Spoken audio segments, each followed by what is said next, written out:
On this episode of China Unscripted, got a dictator? Looking to overthrow them? Or him, let's be honest. We talk with a man who's been training activists to do just that. Welcome to China Unscripted. I'm Chris Chappell. I'm Shelley Jung. And I'm Matt Gnezda.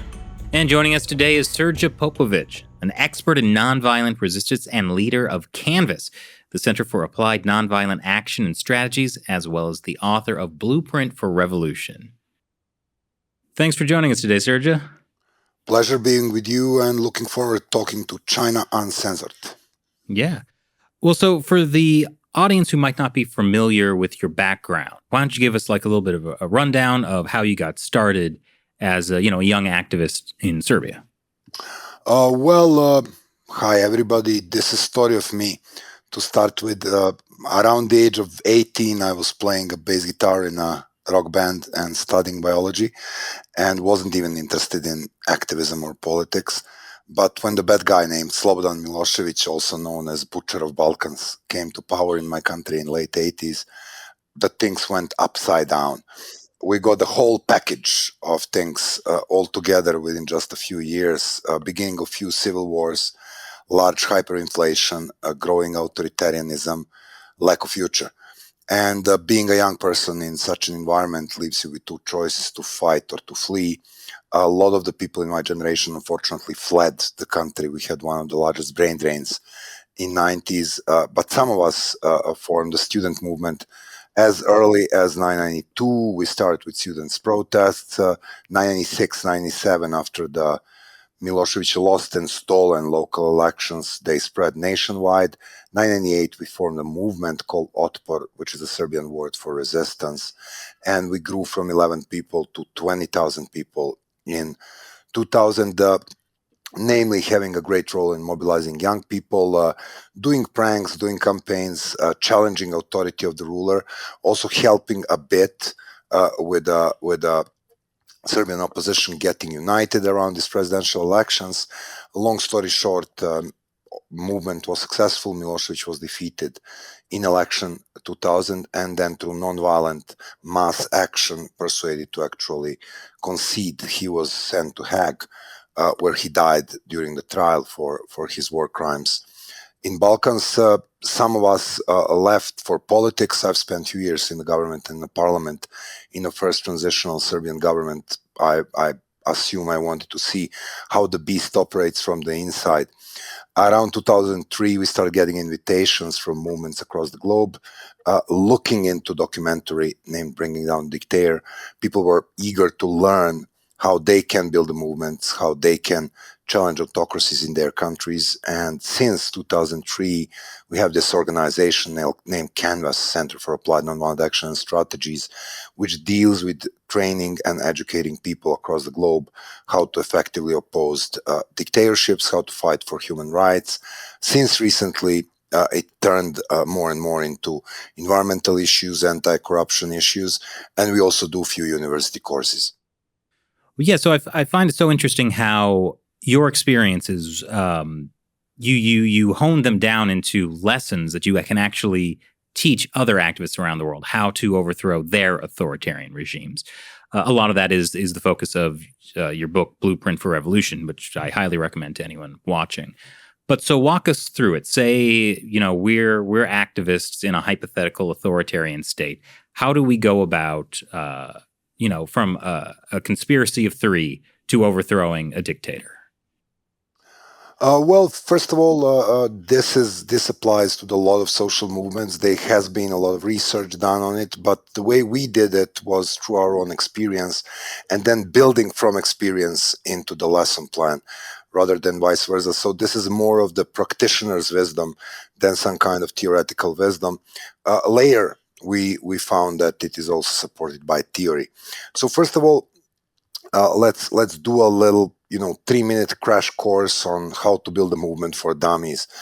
First of all, the core group matters. It is important to start with a group of committed people, and that group of committed people has first to figure out where they go.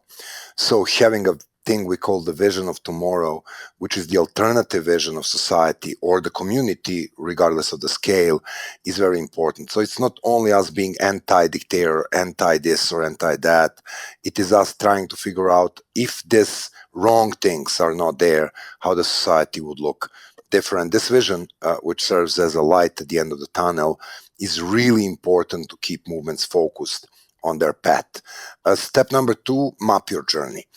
You need to take a look at the society you want to change. You need to identify constituencies.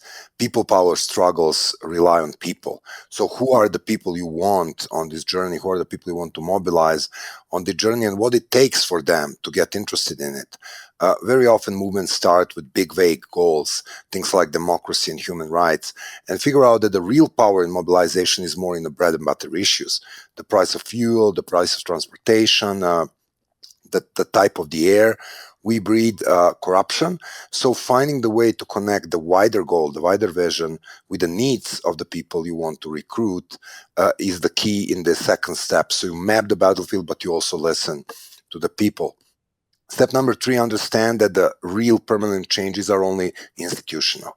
So you need to look at the institutions which are upholding status quo and figure out how to target and sway these institutions. In some cases, it is state institutions. In some cases, this is educational institutions. You need to map your pillars. We call these institutions pillars of support because they uphold the status quo, and figure out how to deal with them.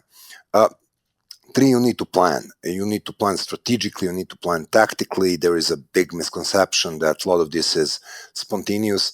The more you plan, the more careful you plan, the better the chances to succeed. Then, of course, you need to pick your tactics, and this is where the creativity and the humor and the wit and the power of the activism really comes in place. First of all, too often movements get involved in tactics before they start thinking strategy, and you can see it everywhere from I don't know, protests in Burma to BLM. People get outraged with an event or with a situation, and they get involved in the large protests. However, these protests tend to fail if they are not meticulously planned, if there is not what we call the order of battle, which institution you engage with when. And this type of planning is foremost where we talk about the strategy or we talk about the tactics. One more thing which really relates to all of the movements, large and small, across the planet, very often you need to counter risks and fear and apathy and figure out how to address these blocking issues in your campaign. Last but not of least importance, it's not only mobilization that matters, it's also organization. And I think the grand lesson from movements in the last 20 years is that you need to use these large waves of mobilization, whether installed by the organization, whether triggered by an event, into a long-lasting group of people that are connected among themselves, that share the goals, that share the plan. In other means, organization matter. That means you need to recruit people, train people, organize people, and, once again, all over again. So taking a look into this kind of waves of mobilization, you would imagine the organization as the steps up to the second floor, the third floor, the fourth floor, because the organization is what keeps movement alive between two waves of mobilization. And very often we see movements mobilize, peak large numbers, and then wane. The question is, do you use this to really develop a network of people committed to the goal who work relentlessly until the next window of opportunity for mobilization appears? Last but not of least importance, you need to finish what you start. When you take a look at the movements of nowadays, when you take a look at the scientific researches, you will figure out amazing things. Seems that it is easier to build from the small group of people to the large wave of mobilizations and actually reach millions on the street than to really turn these millions into the victory. Tangible victories, taking a look into 5 years after the major change, are more likely to fail than the mobilization phase. So once again, it's easier to oust the dictator than to follow it up with a democracy. And this is where you really need to think, what will keep these people involved during the transition? How do you make this large human capital, this large amount of the non-political people being involved in a movement, once turned into the people who are politically active, afterwards Also, what recent examples teaches us, democracy needs to be upheld and maintained. The world's largest backlashes in democracies are actually coming from democracies. Places like India or Brazil or Philippines or United States. If people abandon democracy, it won't live by itself. So keeping your government accountable, keeping citizens engaged is a must for a healthy democracy, long-term speaking. Yeah, I remember something you said at the Oslo Freedom Forum this year in Miami, that democracy is like love. You have to make it every day. It is very much like love, or if you want to be more cynical, like marriage. So it's not game over when you get married. It's not game over when you get kids. This is where the things really began. And sometimes these things are super pleasant, like sharing with your kids the joy of when they start swimming or when they start driving bike. Sometimes it's really painful when you want to make them brush their teeth, change their diapers, or persuade them to go to sleep. But in any cases, democracy is very much also like parenthood. So yes, you made this amazing thing happen. You made a kid get to this world. You made democracy get born into this world. But it needs maintenance. And without the people maintaining democracy will only last that long. Well, I imagine, yeah, like the idea of like overthrowing a dictator, changing society, especially for young people, that's got to be a little, sexy in some ways. But when it comes to like, okay, we're in a democracy, now we have to sit in meetings and I have to listen to some jerk I don't like argue with me. And then we have to compromise on things. Yeah. Oh man, you're so right. And I also, that you mentioned very important thing, the cool of the things. And very often people they see the thrill of the things, they see the courage of the things, but a lot of people really join these movements because these things are cool. When you live in a screwed up country, fighting for your future is cool. Outrunning police in the street, it's cool. Being a rogue, specifically for a young person, is cool. Being an outlaw is cool. I mean, everybody wants to be a James Dean. Even the generations who don't know who James Dean is want to be a James Dean. And being a James Dean, and then one day the James Dean win, and his normal is becoming new normal. And now you go back to your studies, you go back to your job, you go back to your arts, you go back to your music, you go back to your family. And now somebody expects you to sit in a meeting where we are, discussing a new law on how we will make, offshore companies more accountable. And I can't imagine the more boring topic to talk about for somebody who is 21 or 22. And finding a way to get these people involved in change, whether as a watchdogs to the new government, whether as a real part of this transition process. You have many, many examples where people really went to the government and to the parliament in their 20s and 30s. And some of these people really contribute to the change. But it's one thing, once again, the smell of tear gas is really addictive and it's nice. But in the same time, looking into transition is kind of boring. One big thing that comes with the transition, you don't have this large unification factor because the bad guy is not there anymore. And having a bad guy somehow unifies people with different goals, with different interests, because if we don't win, because if we don't survive, because if we don't hold each other's back, we are all doomed, regardless of our differences. Now, when this big threat factor is not there, we start noticing our differences, we start expressing our differences, we start arguing about our differences, and immediately one of the most important principles of successful movement, the unity, is lost. And taking a look into this tricky thing called transition, taking a look at how we can improve transitions across the globe, also taking a look how world loses interest the moment the dictator stepped down. So this is really fun. You have all of these international advisors and consultants and aid organizations around the place when you have a crisis. The moment they think the crisis is over, they start looking the other way. And then immediately the new transitional body in places like Egypt and Sudan needs to figure it out themselves. Well, guess what? There are countries which won democracy, won freedom through the nonviolent struggle, but they didn't have the blessing of have any kind of democratic institutions in the past. So not like they can rebuild their democratic institutions because they are none. they need to build them from the scratch. Well, is there a blueprint on how to help these people really get to the democracy without avoiding the very wrong idea that somehow you can just re-script something and you just come in with tanks and okay, let's build democracy in Afghanistan or in Iraq American way? This is not going to work. And we all learned the painful lessons how this is not going to work. So taking a look into how you make these societies, having their institutions, helping them build institutions of their own without imposing your own ideas on them is kind of also a tricky job. But it's also an international responsibility. As we all witnessed, autocracy is more or less like climate change. The fact that you are recycling in your home, that you are saving energy in your home or in your yard or in your little township or in your little country wouldn't change the fact that somebody else is burning Amazon forest somewhere else and that the whole climate is going down. Very similar autocracies tend to spread. And unfortunately, we see them spreading in the last decade. Well, so it sounds like there are definitely many challenges for a movement, both before they've overthrown their dictator and after. But before we kind of peel back into some of those things, one thing I want to get out is that you always advocate. People hear revolution and they think, oh, that must mean violent revolution.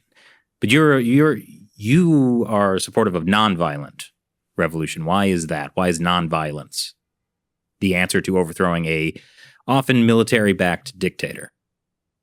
Well, I mean, the reason why I personally do that is that the place where I was doing the revolution was torn apart by civic wars. So very idea of wearing weapons and camouflage uniforms was not something affiliated with my generation. Nonviolent struggles tend to be more ethical than the violent struggle, but more important for this point, nonviolent struggle tend to be twice more effective than the violent struggle. And there is a wide scientific research done by several scholars. I will just mention Maria Stefan, Erika Chenoweth, Kurt Schock, people that were looking into cases of nonviolent movements and violent movements, nonviolent movements with radical flanks like ANC in South Africa, and see the different effectiveness of these movements. First thing comes from the common sense. If you're challenging your opponent, you want to do it at the point where you are strong and your opponent is weak. Challenging somebody like Assad on the field of violence, challenging Tatmadaw in Burma, the catastrophic mistake that the movement now is doing in Burma, is somehow having this idea that making a guerrilla army will out generals who were ruling country with a golden heel for 30 years. This is challenging Mike Tyson in the boxing ring. You don't want to challenge your opponent where he is strong and you are weak. What about playing a chess with Mike Tyson? You're probably more likely to win. Another one is from the very nature of movements. Science, history, experience, guts teaches us that the people power movements are more powerful if they have more people. So this is just the common sense. So there is a direct scientific correlation between the number of the people participating in the movement and the capability of success. A larger portion of the society involves, larger the chances for success. But look at what guerrilla movements do to it. So start with thinking how many people you know that would be ready to camp in the woods, kill and die for what they believe, don't see their family for months, and had some kind of military training. 1, 2, 3, 4, 5. If you live in a city with a lot of military like I do, Colorado Springs, probably know 6 people like that. And take a look at how many people you know that will do, the human chain, or hitting pots and pans from the window, or putting stickers, and take a look at your phone book and boo, here comes the half of the phone book. So taking a look at the recruitment base, the possibility to gain numbers, this is where the nonviolence really plays in.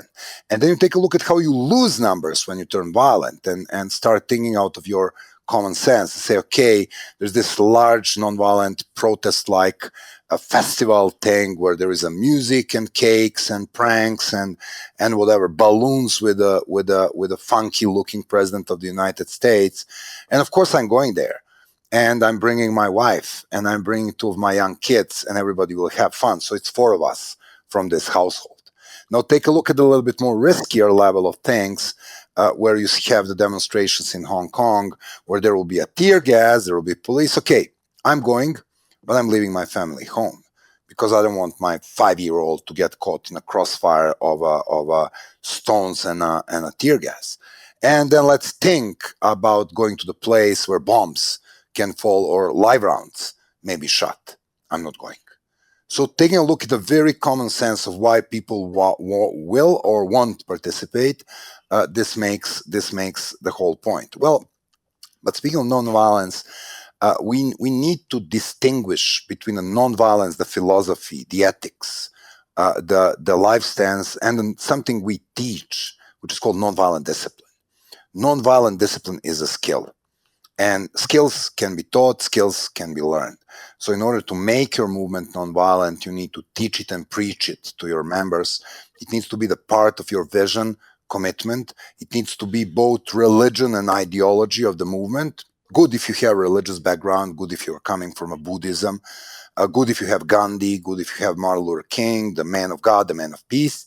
But even if you don't, we in Otpor didn't have that religious component at all, and many movements don't.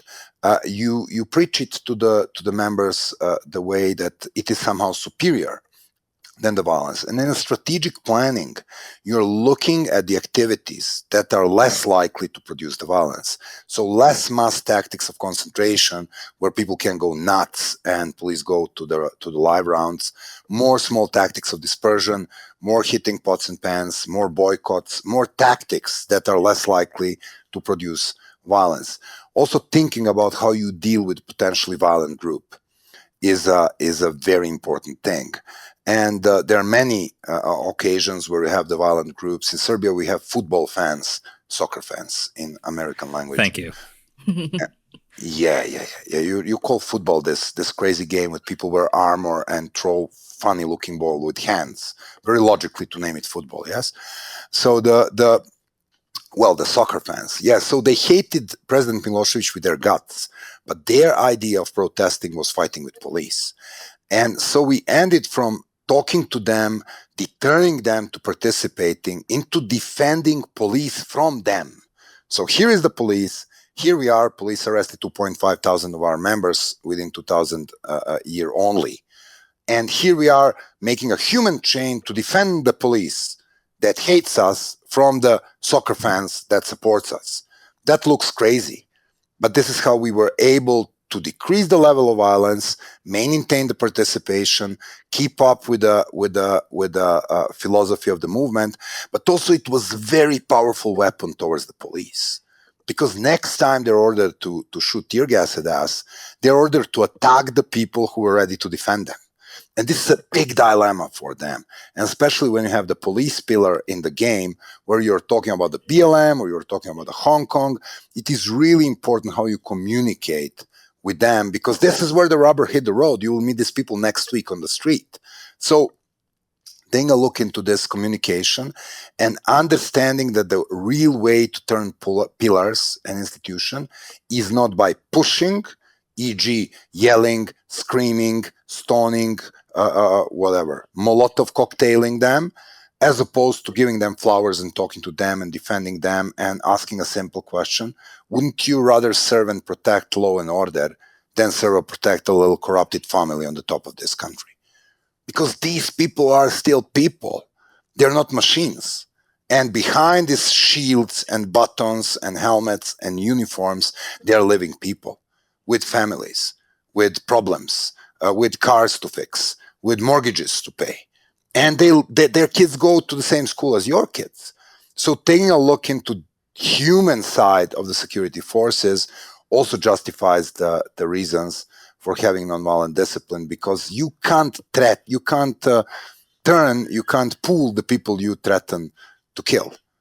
So if you threaten to kill them, it is very less likely that they are going to shift sides. If, however, you sympathize with them and use the sentence we often use in Serbia, we are the victims of the same guys. You're wearing blue uniforms, we are wearing blue jeans, but we are in this stupid situation where you are defending a ruling, corrupted family and need to go to schools and arrest kids who wear the movement t-shirt? Wouldn't you rather go and chase drug dealers? Of course you do. This is why you applied to be a police person. I can definitely see how that's a kind of persuasive argument towards the police. But in your movement, when you guys started defending the police, did you have any internal backlash about that? Like within your movement about like, well, how can you defend these guys that we're fighting? Oh, it took 8 years of evolution between us and the police to really figure this out. Early 90s, 92, 93, at the beginnings of the student movement, that was before Otpor, the normal reaction to the protesters when they see police was to do av, av, av, av, which is mimicking this barking sound of a dog.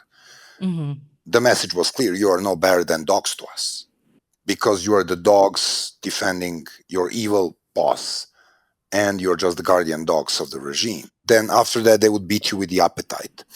And that makes all of the sense. So it took us 8 years of understanding that the policeman, we didn't have a women at police force at the time, is just the man in the police uniform. And it took a lot of understanding and training people and really talking to the police. What we did a lot was talking to the police, and not only talking with them when a clash is inevitable and we have thousands on our sides and they have hundreds on their sides, talking with them on a corner, talking on them with the shop, finding a way to use the organization. Go back to the first point. If you have organization on the ground, then you have people who live where the local police live.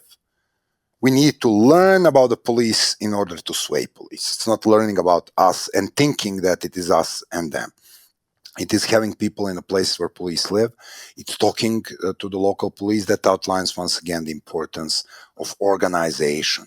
So you really want to have a person in each neighborhood. You really want to have 3 persons in each buildings. This is how this struggle thrives. This is how these struggles get power to reach to the other side. And also philosophically understanding that what your opponent wants is a division in society. The way you maintain dictatorship, where you talk China, or you talk Hong Kong, or you talk Serbia, or you talk Venezuela, is constant us against them situation, where people are so divided among themselves that they wouldn't even start thinking about how they can collect garbage more effectively than the corrupt government can collect garbage. Because once they define and once they find that they can do things together, then they become collective. And when become collective, then they become very dangerous. And, taking a look into Orwell's 1984 or taking a look into the Mao's China, you'll see how governments were desperately cutting these horizontal relationships between the people, ending up with, kids reporting parents if they talk politics at home. This is kind of very scary vision of totalitarian regime. The real reason for this, dictatorships want you to look up and down. They don't want you to look left and right and see the people around you. Because if this if this community power is unleashed, then your opponent is in deep trouble. Well, I guess that goes back to your original point about how a movement needs to establish that their goal is not to kill the dictator. It's what kind of society they want to get. Because otherwise, if you're just talking about, all right, we got to kill the bad guys, you'll be stuck. First of all, the reason why we need vision is because the vision is this, this is going to be the marathon. However large or small, these changes take time. And people power change, the regular people power movement lasts 2.5 years. So some of them lasted longer. Serbian movement lasted for 9 years because we are slow learners. Some of them last for 20 years, completely unsuccessful. Places like Zimbabwe, they keep repeating the mistakes. But in any case, this is not a sprint. So this is not a blitzkrieg, woo, let's bring people on the street, 15 days, goodbye. So because this is going to be the marathon, it's not really only important to know that there is a finish line after 42 kilometers or whatever is the length of the marathon, but also, spreading your strength along the way, planning what you're doing along the way, rewarding yourself for each mile. And, that's only possible if you know where you want to go, as opposed to just running from the lion which is kind of comparative to the fact, oh, we have this bad guy, we need to do something about it. Ooh, let's go to the street. Also, philosophically, the great book to read is called Rules for Radicals, written by Saul Alinsky. And he really gives you a model of how anger is a powerful mobilizer. And we see millions of people being triggered by the anger. The contemporary horizontal movements are almost mostly exclusively triggered by the anger. The thing is, anger without hope is a very destructive force per se. So we need to cope this mobilization, this angry point, with the point where we see the solution and then connect these two dots with something Alinsky calls small victories. So small, tangible things that we can do along the way. A, to do the checkpoint, we are on the right path, this is our milestone. B, to boost the morale, people burn out. Activism is very demanding. That means you're not living your life, but investing your life into something completely new. People lose it. People get tired. People get fed up. People get burned out. And third, very important thing, the small victories gives you the chance to mobilize more people. So this burden of the activism is spread more equally among the members of the movement. You also talk a lot about the importance of humor in a movement. I think one of the best examples of why this is important is a story you mentioned in your book about pigs in Serbia. Do you want to kind of tell that story and explain? No, pigs are in Cuba. Pigs are in Cuba, turkeys are in Serbia. Use of animals is very often in this dilemma actions. Humor. So first of all, how the humor connects to the nonviolent struggle. And almost in any of these cases, even in the most totalitarian society, you have jokes about people in power. But this is not the type of humor I'm looking at. The type of humor we are looking at is more structured, and it's called laughtivism. So what is laughtivism is understanding the power of putting your opponent into dilemma situations. So it doesn't really start with humor, it starts with Gandhi. So when you take a look at Gandhi's Salt March, this is the first historically reported dilemma actions. We did a large research. We found these dilemma actions getting as early as 17th century, but people know Salt March, so we talk about it a lot. So he picked a little thing that relates to everybody. He picked a widely held belief that people have the right to make their own salt if they can. He picked a very sensitive point of British colonialism in India, which is taxing people for salt produced in India, which is really bizarre and really exploiting. And then he says, I'm going to make salt. It also came with a very little risk bar because there was a fine of, I don't know, 70 pounds and you go 2 weeks in jail if you do that. So it's bearable. So he started this movement. He marched from 15 people to 40,000 people. He was a master of staging this media events. He made salt, but the thing is like the opponent was between the rock and a hard place. If they arrest Gandhi, he walks out in 2 weeks as undoubtful national leader of the movement. So immediately they grant him the charisma of the leadership. If, however, they leave Gandhi make salt, then everybody will start making salt, and that will make a damage on the colonial economy. So putting your opponent in this situation is the beginning. Adding a little bit of humor is where we get the laughtivism. So in Serbia, we started with a painting Milošević on a petrol barrel, putting a little hole in a petrol barrel, putting a baseball bat next to the petrol barrel. Well, it was not a baseball bat, it was just a baton, and then putting it in the main pedestrian district. So what happened is that you could go, it was a street theater type of thing. You can go to the barrel, you put a little coin in like in a pinball game, then you take the baton and boom, you express your love for Mr. President by hitting the barrel.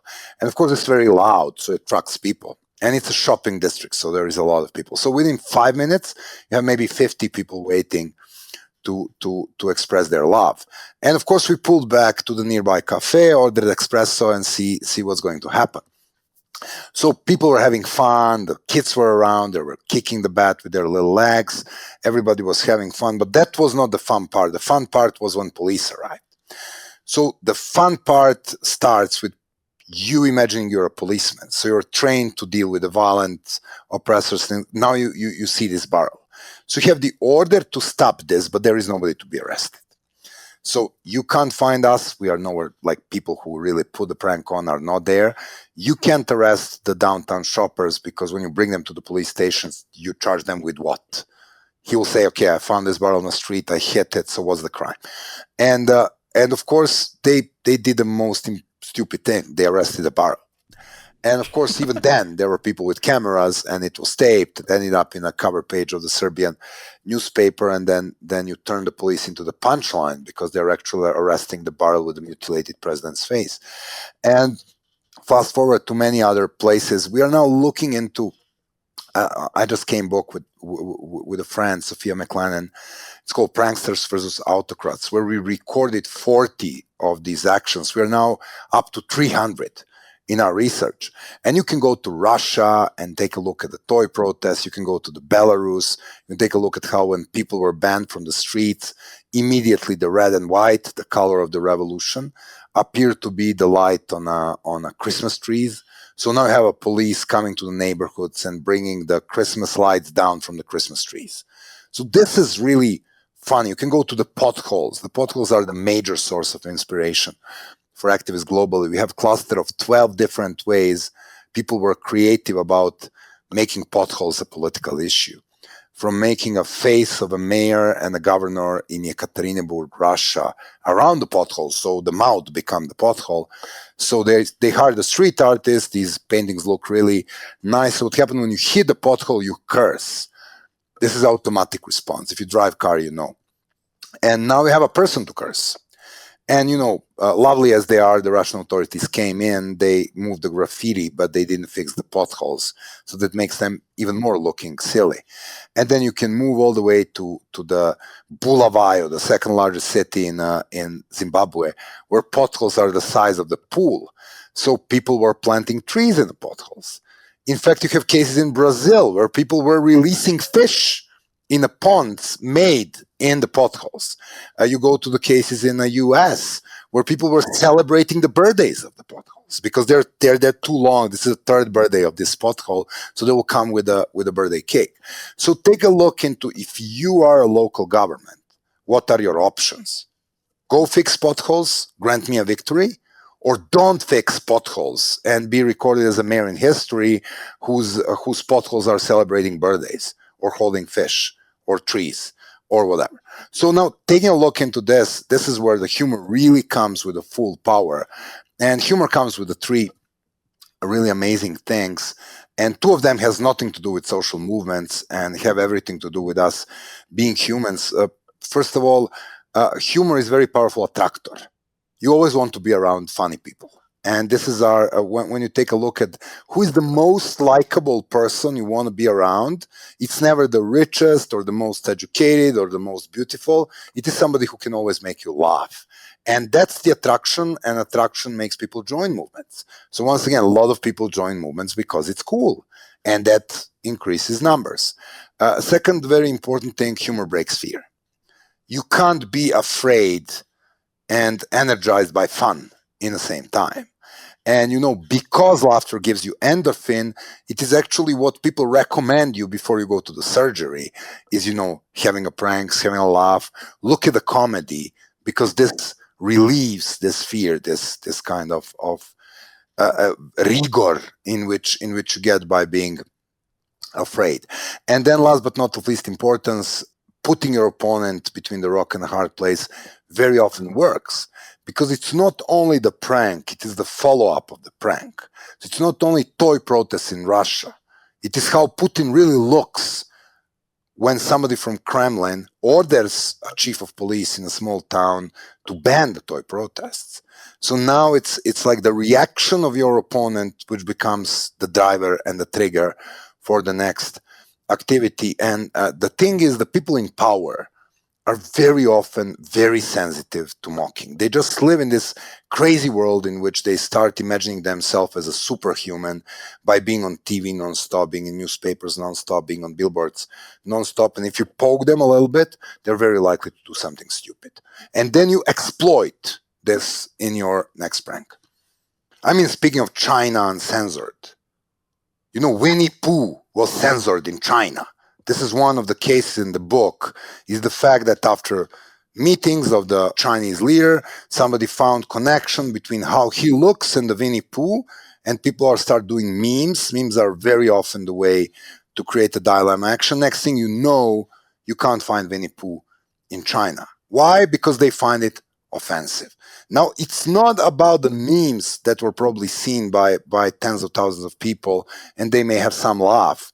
It is about the fact that you express this level of paranoia and whatever, how you call this, ridiculous being in love with yourself and saying, no, I don't want to be compared with a Winnie Pooh. That tells a lot about yourself. Yeah. Can you talk about how memes are a good form of causing dilemma action? Oh, memes are everywhere. And the one thing with memes is that they spread fast. They are very often made by a common people. So it's not something produced by the movement leadership. Memes happen spontaneously. And very often in an internet world, memes attract a lot of attention, a lot of clicks. They need short attention spans. And wherever you go, especially in the last 5 or 6 years, you have these cases where memes are used to kind of tell a powerful story or send a marvelous message. We have cluster of maybe 20, 30 memes we are looking at from across the globe. And once again, the meme itself is a very limited tactic, limited to a number of the people that see it online. When your opponents start reacting to the meme, it is the reaction that really makes it big. It is not about people seeing the Hunger Games in Thailand and then using this three finger salute as a salute to freedom. It is the government seeing that people are using three finger salute for freedom and then banning the Hunger Games in Thailand. This is when it becomes ridiculous. So it's like there is a little thing that you do, it pokes your opponent, whether this is a meme or this is a gesture, and then the moment they take it from there, they go ballistic, they go with kinetic force over something, and then you figure out that, they ban the cartoon characters, or they ban the pop culture, or they ban this kind of stuff, and this is where everybody starts talking about it. And the funny thing, this is why we call this political jiu-jitsu. So you're not using your own power. You're using the power of your opponent to bring it back against him. I think I'd like to talk a little bit about Hong Kong. Mm-hmm. And, we've been following this, Hong Kong protests for a long time. And there was the 2014 umbrella movement, and we, went there to sort of observe that. And then we were back in 2019 as things really heated up. But now, of course, it looks like things are not going well for the Hong Kong protesters. But it would be good to get your perspective on what you think strategically is going on with this movement, where they've had success, where they haven't had success. Well, I'll start with the 2014. I think it was amazing. It was great. It was probably the best planned uprising that I've ever seen. And I was lucky to get across the manual that they were using before the uprising started. So really training your people early, training them to be nonviolent, training them how to behave in certain situations, training them how to be solidar with each other. That helps. And I think that amazing success and the fact that at least two large successes came out of the 2014 one, we became hopefully aware of the fact that majority of the people in Hong Kong want more independence and want to live in real democracy as opposed as rubber stamp democracy. Second, we became painfully aware that motherland China will use whatever tool they have in their toolbox to suppress this. And I think 2019, the big failure of 2014 was occupation. Sticking to large tactic of concentration with no clear answer. What will we do if our opponent ignores us and our numbers go down? Occupation is a typical concentration tactic that works only in short terms of time. So these type of tactics should be used to put the pressure on a limited number of the people or the institutions over the limited amount of time. Why? Because they're very difficult to maintain. They're very costly. And the fact that we have all of this occupation attempt including the movement in US named Occupy Wall Street. They are starting from a big misconception of social media and Arab Spring. Because people have seen other people occupying symbolic public places in Cairo, for example, they thought all we need to do is come on a square, sit there for 14 days, and immediately M&M chocolates will start falling from the sky. And then the Occupy repeated this mistake, naming the movement after the tactic. So this is how this goes very bizarre. And then the occupation in Hong Kong, without thinking, okay, we have all these local businesses supporting us. Now, what will happen after 15 days? Their shops are closed. 20 days, they're losing money. So taking a look into consequences of your tactics and discussing what may go wrong before you get engaged into it is a very important strategic planning component. And of course, occupations tend to lose numbers, then more radical people stay.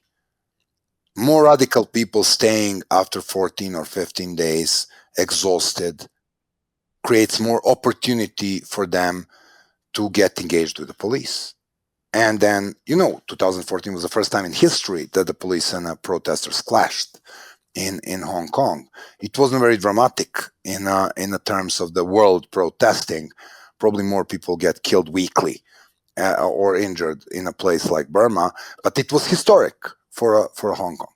Now, between two waves, there was a learning curve. There was a learning curve on the side of protesters that also challenged the institutions, made amazing inroads on the local elections, very clever, very, very strategically. And then on the side of the opponent, mainland China, really decided that they don't want to leave this thing, that they will use to impose stuff. Then also in a planning thing, the movement really planned for the next window of opportunity that comes with the extradition law. So, the movements are planning for windows. They don't wait for triggers. They plan for triggers to play for them. This is how the clever movements do. And also 2019 was also very large, some amazing creative tactics from having human chain be the war idea of how you appear and disappear. We call this hit and run. This, when you limit the number of the people in the street to the time shorter than it takes to the police to arrive. It wasn't, however, invented in Hong Kong. Other movements were doing it. The first time we recorded it was in Maldives in 2006, because this is the island nation. So they would do a rally of 40 minutes because it takes police motorboat 1 hour to arrive from Male. And then they will dissolve and disappear to the next island, and the police is coming to the island where there are no people who are protesting. So these things are really innovative and really good. What they didn't figure out, and also this building a very powerful real world community from the social media. So 2014 they were using social media. 2019 they created a real community. And by the way, that community was that strong that in the early stages of COVID, it was more effective in protecting Hong Kongers from COVID than the Lam's government was. So taking a look into how it is one thing to use social media to inform people and get people connected. It is yet another level of achievement to make it into the real community, not just online community. I think these were tremendously successful and underreported achievements, if you want, of this movements. However, the radical flank, the fact that they had number of the people ready to engage with the police, the fact that they were reluctant or incapable to limit this interaction, that that also comes from the nature of the movement. So it's very different from outpour, and that plays 999 playbook 2019. 20 years brought a lot of differences between how the movements were structured. And yes, being decentralized and being online was a must for Hong Kongers, because they are facing the powerful opponent that will go after leaders and jail them and incapacitate them to participate in the movement. But in the same time, the decision-making process is very diffuse, and it's very difficult to exercise the orders and the decision if you rely only on networks and not on the organization. So within the outpour movement, it was a conscious decision to deal with the radical flank It was a conscious decision brought by a number of people, namely 11 of them in Belgrade and 60, 70 of them representing local branches. This is how the Otpor was making its decisions. It had two levels of deciding the thing. And then our collective decision was, we don't want soccer fans on our events. We don't want them to have our flags. We'll try to talk them out from them. If they appear, we will defend police. So that was a conscious decision made by movement leaders, however we name them, whatever, decision makers. Now in Hong Kong, you have a very difficult structure of deciding, and because the new movements are very horizontal, and these horizontal structures are coming with some good things, they're difficult to oppress, some even better things, the level of ownership of the movement of the individuals is far higher than if you have a hierarchical structure with leadership, but it comes with some bad things. If shit hits the fan and there is a painful decision to be made, which is how to deal with our own flank that is throwing Molotovs to the police, who is to bring this decision? How do we exercise this decision? And speaking to the people from this horizontal movement, you get to this point over and over. It works great while you are on the offense. The moment you're witnessing the divisive problem within your organization, horizontality just can't get you across the finish lines. You need somebody to lead, you need somebody to take responsibility, and then you need somebody to exercise this decision. So I think incapability to deal with this more radical flank actually gave ammunition, and where the PR ammunition or opportunity to really oppress people on the ground to the police of Hong Kong and mainland China. And I think that was the big failure. Like the big failure of 2014 was sticking to occupation for too long and making it a mantra without thinking about the consequences. Total horizontality, insisting on equality, and incapability to deal with the radical flank were probably the most painful mistakes of 2019. But it also came with a big revelation. It's not even rubber stamp democracy anymore in Hong Kong. So mainland China had to remove this velvet gloves from the iron fist. And there is a large trend. Next week, there will be a big research in Atlantic magazine done by Anne Applebaum, how more and more countries, unfortunately, because they feel more confident in their authoritarianism, because they are less challenged by international community, or because they are more skilled in censorship and propaganda, they're removing the velvet gloves. You've seen more and more, we call this Maduro effect. So you have a Venezuela, the country with natural human resources, that can be probably among the top 10 countries in the world. I mean, they have more oil than Libya. In the same time, we are talking about a country with 3 million refugees, rampant hyperinflation, actually on the lowest 10 countries there. So if you are an elite ready to risk to become a real failed state, it's called the Maduro effect, and then you're ready to use military or whatever against your own population only to stay in power, then we are looking into a very nasty game in which people will leave, country will deteriorate either to tatters or a civil war like Libya or Syria. And then in the same time, but you will be still in power. That's the only thing that matters. And it's like we are looking more and more of this authoritarian regimes trying to play nicely, turning into authoritarian regimes that are not even pretending to play nicely, and there will be more of it to the pity of the people around the globe, and there will be more of it until we all collectively gather in condemnation of this and supporting democracy across the globe. Well, so I want to go back to Hong Kong because in 2020, the Chinese Communist Party forced the government to pass the national security law, which basically effectively ended the 2019, let's call it the 2019 protests. What's happening in Hong Kong now, and is there any hope for them to build a new movement, or is it just like they lost, it's over, the Communist Party won, game over?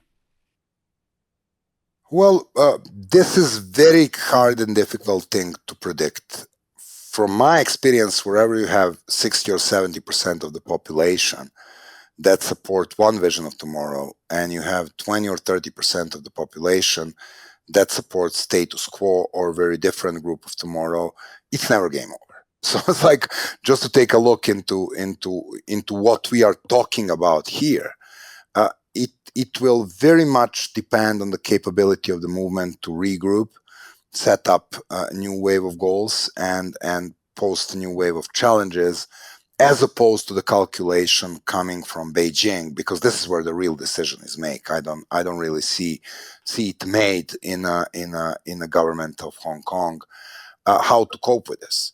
And it's like, and unfortunately or fortunately, you can take a look at this as a game of the price tags.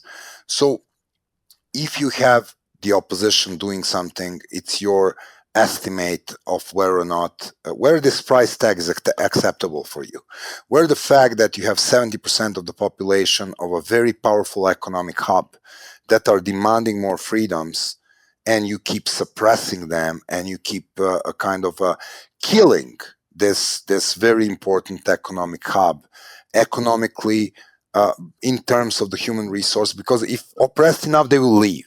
This is going to, once again, go back to the madurization of the situation. If young people in Hong Kong keep being oppressed, then all of these clever and educated people will leave. They'll go somewhere else. But if you look at are you ready to take this loss? That's the calculation for mainland China.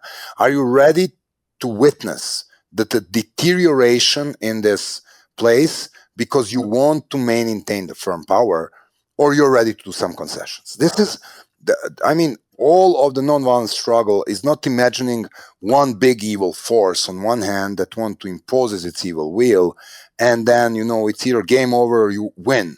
It's not a zero-sum game. It is very often a game in which everybody takes the calculations. If you take a look at the way that China is tackling some other protests. So there's this thing called Protest Tracker, done by Carnegie Endowment for International Peace, and it's really fun because it shows the ways the people protest. It just records protests and the reasons for protests. It's not going into the protest deeply, but it does a great thing. It shows you that despite what you see on the TV, majority of protests are not about human rights and democracy. Actually, very small proportion of protests is about human rights and democracy. Protests across the globe are growing around corruption, bread and butter issues. Recently, of course, handling the COVID. This is now the big peak, but this is a seasonal thing. It's like it's related to the pandemic, and a lot of this is environment. So take a look at how China handles huge number of protests around environment and coal plants and land grabs. It is not the Maduro thing. It is the accommodation thing. So you look at there is a huge number of protests annually happening across China, and a lot of this is about the corruption and the environment. They largely go widely undocumented because of the firewall, because of the censorship. The regime in Beijing is very effective in keeping this inside the pot, but they don't go with a kinetic force against the people who are protesting polluted air. They take a look at it and try to accommodate, and then eventually punish a few of their officials on the ground. This is most likely outcome of these scenarios. So if you take a look at how this entity is treating generally this kind of things, it seems that they have been, at least in the past, more likely to take a look at the kind of the accommodation scenario than full kinetic force crackdown. Welcome to Burma and have a nice day. So this is a very, very interesting dynamics. And once again, when you take a look at these things, you don't want to watch them black and white. They are very rarely black and white, and they are very rarely decided by one decisive battle. This is not the sprint, this is the marathon. And once again, perspectives from Hong Kong is they depend a lot on where a movement can regroup, but rest assured that the place where 70% of the people or 80% of the people believe in change, and with whatever type of repression you use on them, the people will either come back or they will leave. There is no way that 70% of the Hong Kongers will wake up tomorrow morning and say, oh, we love one-party system. we were in such a denial. Actually, it's great to have a one-party system. We really love our local representatives being imposed from the outside. We were wrong. This is not going to happen. Right, but it seems like, Beijing, the Communist Party no longer cares about Hong Kong's economy. It seems they've shown that, they're willing to, it's because Hong Kong is now only a small part of China's GDP because they've built up cities like, Beijing and Shanghai and Tianjin and many others, right? And so it looks like they're willing to let Hong Kong just kind of have the brain drain, lose a lot of companies. Beijing's willing to pay that price. So if that's the case, then what can people in Hong Kong do? Because they can no longer rely on that way to fight. I don't know enough to make such an assumption. I really don't follow that closely things that are happening in China to say, oh, they give it up. I really don't know. So it's like the question is, if this is the case, then it's a really bad news. But it doesn't comply with everything else I know about the value that they put in the economy and about the value they put in. There's also this PR factor, If they let it die, they will look like losers, and they're very sensitive to be looking like losers. But once again, this is far beyond my like you need to speak to somebody who has a far more extensive foreign policy and diplomatic and economic knowledge about what's happening in Beijing. I'm looking into movements. I'm very far from even trying to be a geopolitical expert. Well, so one thing you just kind of mentioned that I thought was very interesting was you can't have a movement based around sort of heady ideas like human rights and democracy. It has to be something more visceral. Like it makes me think of Milk, who, for years tried to promote homosexual rights, failed, but then he started talking about dog poop in San Francisco and got a lot of people on his side.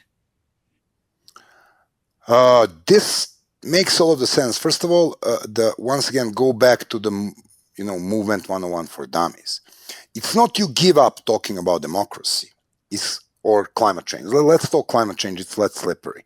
So, okay, we have the climate change, and we all know that there is a climate change. And then we take a look at the map of the people who are there to be mobilized, and we are happy with the number of young people joining, educated people joining, people who read science joining, people who watch news joining. And then you figure out that the largest opponent of the climate change are coming from a rural, non-educated whatsoever. And it's a very similar breakdown in most of the population. So how do you bring farmers into your game of climate change? By telling them a story about Amazon woods, they don't know where the Amazon is. By telling them the story about, the concentration of CO in the atmosphere, that's the language even I don't understand. And I have an MA in biology. By telling them the story about polar bears, they probably haven't seen the polar bear even in a zoo. So instead of that, you take a look at a place like Colorado, where I live, Iowa, where I've been last week, and take a look at how these people live. So you go to rural Colorado, you go to the place which grows cattle, which has farm, you sit down with a person who never left the 5,000 people town, votes regularly Republican, and it's 100% persuaded that climate change is a Chinese hoax or whatever QAnon sells to him. And you're asking, how is your life? And he says, recently, crap. Because of the draft, the Colorado is like most of the Midwest is going to the draft. We are losing a lot of cattle because we need all of these expensive irrigation systems that the small farms cannot afford. So the big players are coming. They're buying off the small farms. The families that lived here for generations had to leave or had to start working in Walmart. They lose their houses. They feel miserable. Well, guess what? Connecting the draft with the climate change is the way to bring these people into the struggle without compromising the common goal, changing the world toward better when it comes to how we treat our planet. So finding what connects constituencies you need to mobilize. Sometimes it's a small thing like a dog's poop, and talking to people saying, we're gay or straight, I'm the person who will curtail you of the dog's poop, sometimes talking about the draft and the cattle, sometimes in Iowa talking about the corn and the herbicides. And like, this is how you turn people that you find traditionally opposed to your ideas being the part of your movement, because farmers care about their farms. And guess what? Farms are actually more sensitive to climate change than the high school kids. And when you take a look at this relationship and how you build it, this is how you build a coalition. This is how you build community. This is how you build onwards. And also comes with another soccer kind of a relationship. You win in soccer by controlling the middle field. You win in nonviolent movement by controlling the middle field. So that means you are the one who wants to be mainstream. And you are the one who wants your opponent to be extreme. And guess what? Authoritarians know that. Which is why they portray, LGBT people like luring kids into being gay. For example, they want to push you on a place where nobody wants to join you. Labeling movements as foreign mercenaries, terrorists, junkies. This is all the attempts of these regimes to keep the middle field and push you on the extreme. Taking a look into LGBT movement, it is the moment when they moved from extreme. We are queer and we are here. Take a look at us in our shiny little bathing suits on a gay pride. I'm not really much into looking, hairy butts in a swimming suits. I, however, very much support the equality of the people. And then they start understanding how the opponent pushed them on the radical place, in a very distant place. And they say, okay, all these conservatives, what they're talking about, it's a case in Serbia, very homophobic country still. Wherever you look at these right-wing nuts, they're talking about family values. So the moment the LGBT movement understand not only how to pick an issues like dog's poop and things that can relate to the people, but also adopt the language of their opponent and overtake this vision and move more into the mainstream. And the moment they start talking only about, whom they're sleeping with, which is actually a very private thing that, I don't go around and tell people that I sleep with women. This is not how I define my identity. Instead of that, the ingenuity of understanding that in order to win the middle field, you need to be the message. So now, instead of leaving this part of the battlefield to the conservatives, they say, okay, family values. We are all about family values. If I live with my loved one, with my beloved husband, in my case, for 10 years, and I die, how come that person cannot inherit my car or my apartment? If I live with my beloved husband in healthy community, we earn enough money, and we have a nice household, how come we cannot adopt the kids? And you can adopt the kids. We want to adopt the kids because we want family values. That's the moment of ingenuity of the LGBT movement when they start winning. And this is exactly how the movements cleverly overtake the middle ground. If I'm hit by the car, how come that it is not my husband who are the first one to visit me in the hospital? I'm all about family values. And now, if you are trying to deny that right to me, only because we are two men or two women living in this household, that puts you on the extreme, and that puts me in the center of the family values. So this is how this game is played, by understanding that you need to win the middle ground, because this is where the numbers are.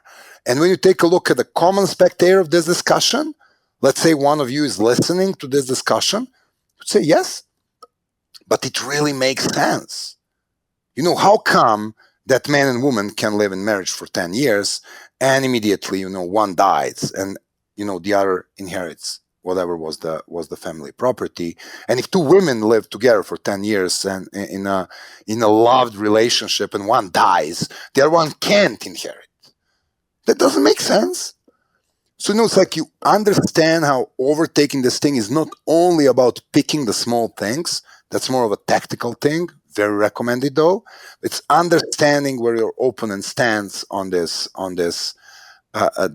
more of the visionary / value spectrum, and getting in the middle of this spectrum and overtaking the spectrum and making it your spectrum. And this is why LGBT movement will win and should win, because we should all be equal. Yeah, it just seems to me that fighting a revolution, at least how you described, is very different from how I think a lot of people who have never done anything like this before would think about it. It's like, you train a lot of activists. Do you ever have a challenge in like convincing them that these tactics, these strategies work?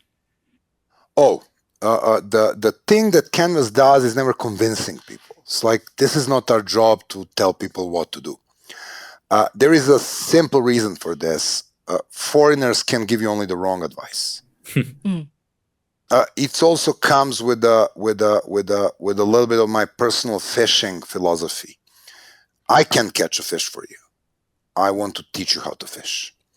And by going through the toolbox, which is the specifics of Canvas teachings, which allows you to understand and map your own community, which allows you to craft the vision of tomorrow and find things like family values by yourself, which or farms or draft, which allows you to map your own pillars by yourself, which guides you to understanding that your strategy is targeting one pillar after another from your own map, and which allows you to take a look at the tactics and take a look at what is the cost of the tactic, risk of the tactic, gain of the tactic, and how to evaluate you.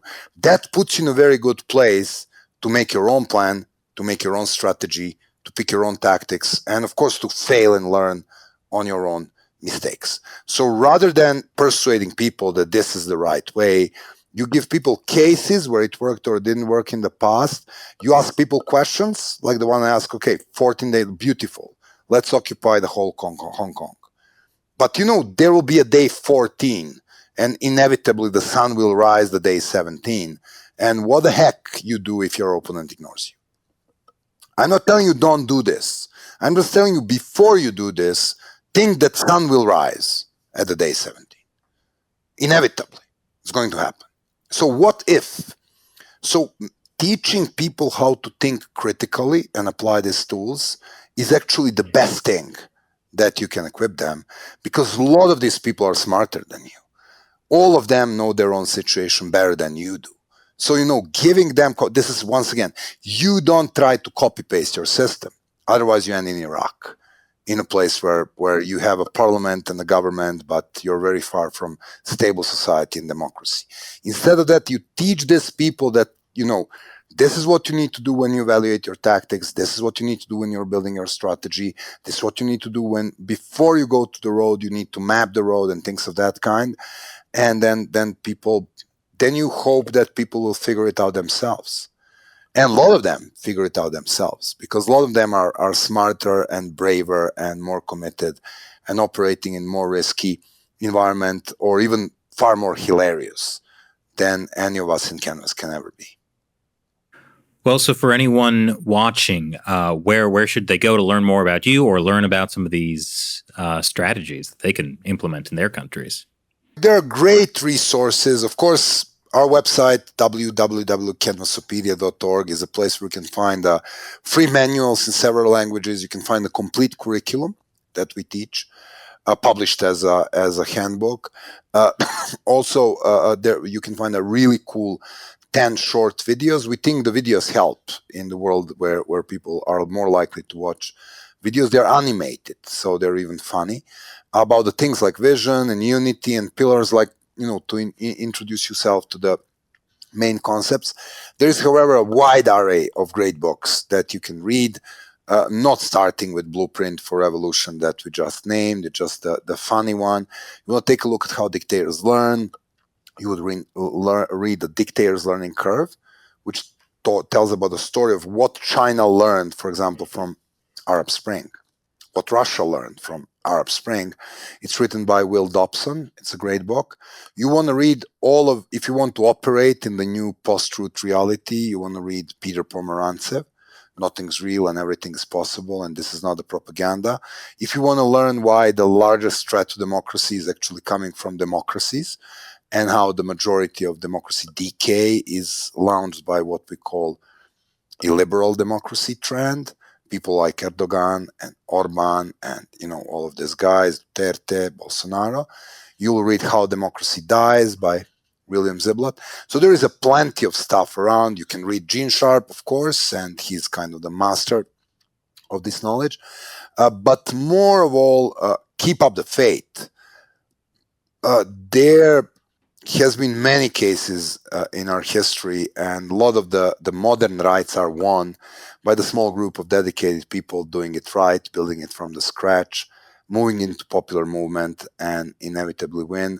It's doable. It has been done many things. Our opponents have grown more knowledgeable and more skilled to contain it, but that's just another challenge which makes things even more sexy. So get involved in activism. It pays back and changes your life for better. All right. Thank you so much for joining us today. This was very informative. Good to talk to you. All right. So right now I'm kicking myself because I remembered in his book, I thought there was a story about pigs. It was a story about turkeys. Yes. Well, he did say that it was turkeys. Yeah, and that's well. So, anyways, let me tell that story because it's really interesting, and you should get his book. It's very interesting. But so basically, what they did was they got a bunch of turkeys and put white ribbons on them. Flowers. Flowers. Slobodan Milošević's wife, horrible person, always wore that. And so they put it on turkeys because in the Serbian language, turkey is like the worst thing you can call a woman. And then they released them into like the city center. And, so that's obviously like, a swipe at the dictator or whatever. But the point that was so interesting about how humor is such an effective tool against dictators is that what happened was you had the brutal, thuggish, scary policeman running around trying to catch these turkeys, and people laughed at them. I mean, that was what he calls a dilemma action, right? Like, what do they do? Do they let the turkeys run around? They got to arrest the turkeys. Exactly. But that's really important because when you can take, the dictator wants you to fear their police force or military. And when you start laughing at them. Oh, yeah, it's the worst thing. Yeah, that's a very powerful tool. So that's why I wanted him to tell the story about turkeys. Well, you just did, so it still made it on the podcast. It still made it on the podcast. The book's very interesting. I recommend it. Yeah, we forgot to ask him how to overthrow the Chinese Communist Party. If we had only just asked him directly, we would have had the answer, and the Chinese Communist Party would be overthrown within the month. Yeah, I think the answer would be we should tell him how to overthrow the Chinese Communist Party after doing our research. The Chinese people would how to do that. Well, like, you ask that, then, like, basically you have to do homework now. Yeah. I know, homework. It's awful. But it is interesting because, like how he was talking about, like, all the environmental protests that happen in China. It's probably like the revolution in China probably will not be sparked with like people like standing up for human rights. There's got to be like those tangible things. Well, if you look back at the 1989 like student democracy protests in Tiananmen Square, right? Like it started out as kind of like an anti-corruption protest. Like it was about wanting the government to reform. It was not about like overthrowing the Chinese Communist Party. Yeah. It kind of eventually got to the place where they were calling for democracy. But in the beginning, it was kind of like the country, because the country was going through economic reforms, and they were like, we also want government reforms, essentially. Well, even more specifically, it began because an official that was actually beloved by the people because he was kind of a reformer died. There was supposed to be just like, a really small memorial service for him. Well, he had already been disgraced before he died, essentially. So, the party did not want a big showing for him, but people loved him.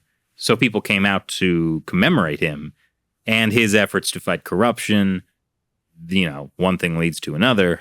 Yeah, and then like the students came out because the students especially felt like a connection with Hu Yaobang, and then like it snowballed, right? Because the students kept marching and protesting and staying in the square, and then then you had people coming out to support the students, and that's an interesting thing you also saw in Hong Kong, where a lot of the the initial protests. In 2014 and even prior to 2014, a lot of them were like student protests.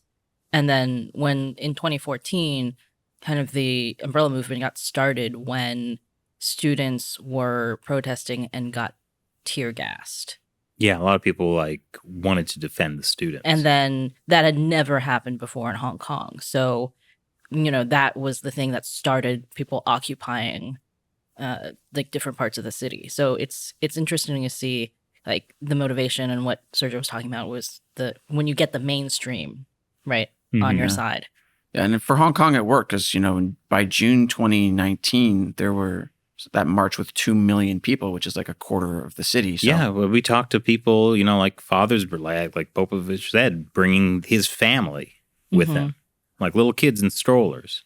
But it did decrease the size of the protests as the police tactics became more brutal, more tear gas, more pepper spray, more rubber bullets. I'm not going to, take kids to a protest with rubber bullets, but I'll take it to, Yeah, what often happened was there would be a big protest, and then after the main protest, essentially the police would start firing tear gas or whatever to the people who were still there, who are often like the younger people, right? Right.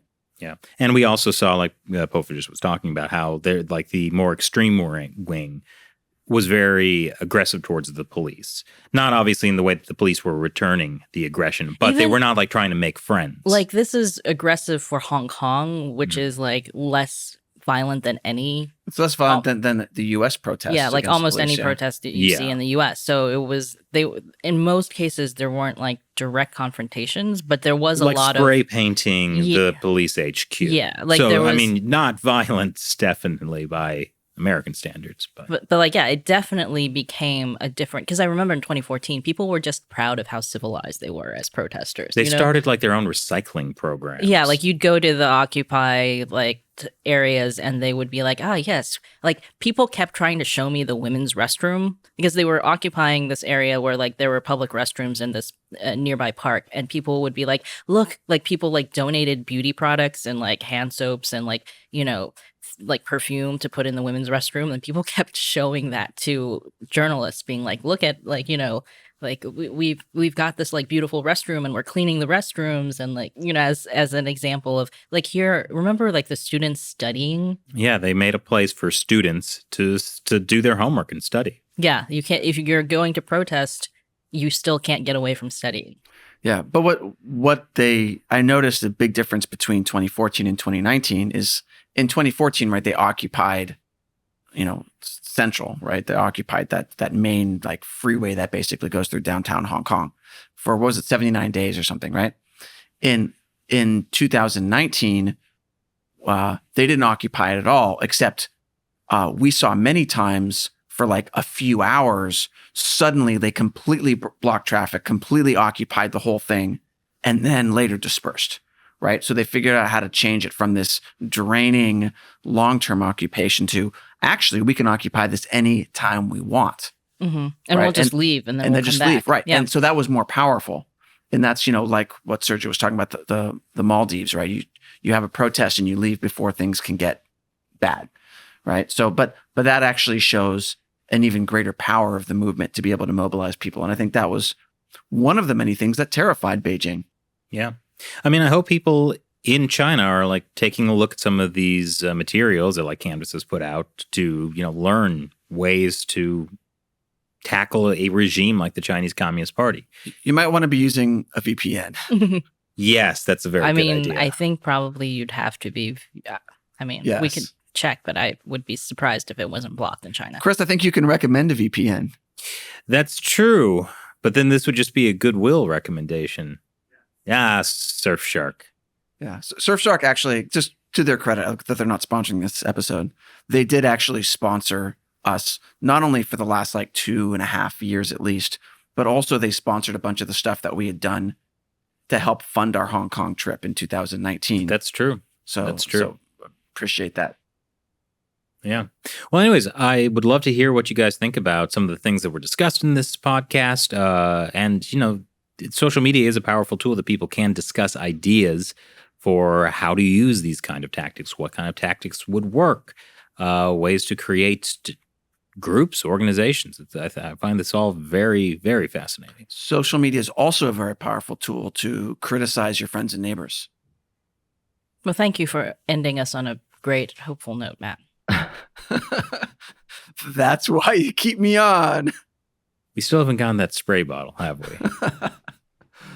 Once again, this was China Unscripted. I'm Chris Chappell. I'm Shelley Zhang. And at least for now, I'm Matt Gnezda.